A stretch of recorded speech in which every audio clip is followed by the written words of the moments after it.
Piştî darbeya 27 Gulana 1960 Serokwezîrê Tirkiye Adnan Menderes û du wezîrên wî hatin darvekirin. Lê darbekerên Tirk siyaseta Menderes a dijî Kurdan bi heman şikl û şêwayê şopandin û berdewam kirin.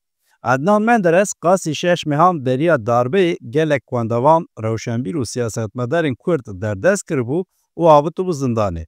Şûn da derheqê van kesan da doza Kurdîtiyê ango bi Tirkî dibêjin Kürtçülük hatibû vekirin. Ku min di podcastek cuda da behsa vî dozê kiribû, ew doz di dîroka Kurdan da wekî doza çil û neham tê zanîn, teqes vê podcastê jî guhdar bikim. Dema leşkerên Tirk darbeya 27 Gulanê darxistin jî ew kesên Kurd ango kesên di çarçeweya doza çil û nehan da hîn di zindanê da bûn. Leşkerên Tirk piştî darbeyê afû îlan kirin. Lê ew kesên ji ber doza Kurdîtiyê di zindanê da bûn dervê afî hiştin. Darbekerên Tirk jî tekoşîna dijî Kurdîtiyê ji her tiştî girîngtir didîtin û meseleyê wek meseleya sereket girtin dest. Loma derbekerên Tirkê kesên ji aliyê Adnan Menderes ve hatibûn zindanî kirin bes nedîtin û hema piştî darbeyê dest bi biçakkirin û girtina hîn Kurdên din kirin.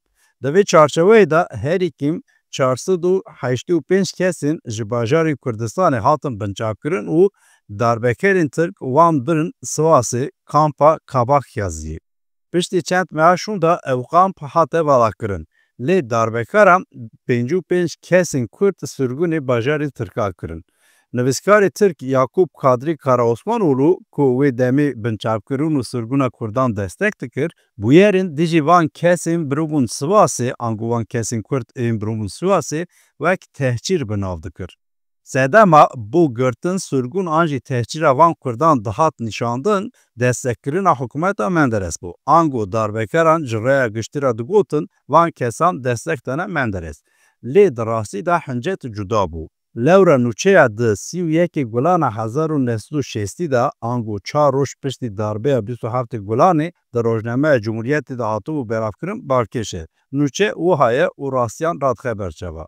Gorî îdeyekî çend kesên ku ji bo serkeftina armancên xwe yê metirsîdar tevlî Demokrat Partî bûne, ji serokê partî piştgirî girtin.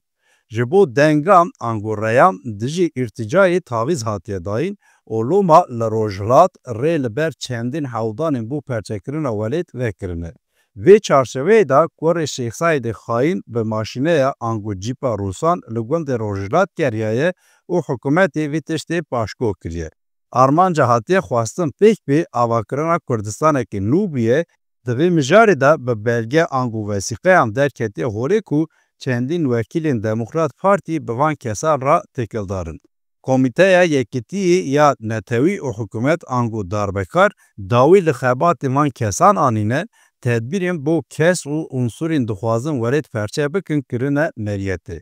Ew ê bi van kesên xwedî armancê cuda ne bidin qebûlkirin ku Tirkiye bi temamî tenê welatê Tirkan e.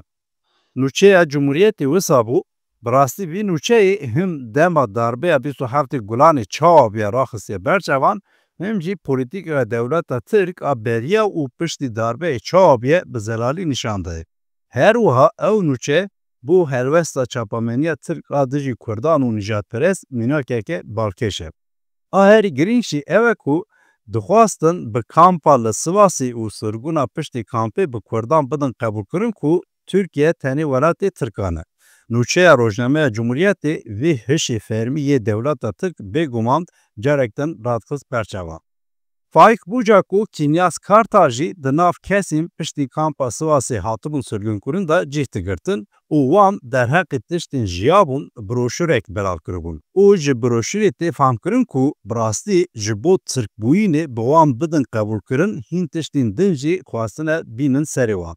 Mesela gorî bûca ku Kartal dibêjin, Wezîrê Karê Hundir ê Tirk Muharrem Kızıloğlu taybetî bo kesên li kampê dihatin radestkirin hatiye wezîfedarkirin û Kızıloğlu rojek derdikeve pêşberê Kurdên li kampê dîl ango rehîn hatine girtin û berê kesên têne sürgûnkirin cuda kiriye, şûn da jî wiha gotiye ji wan re.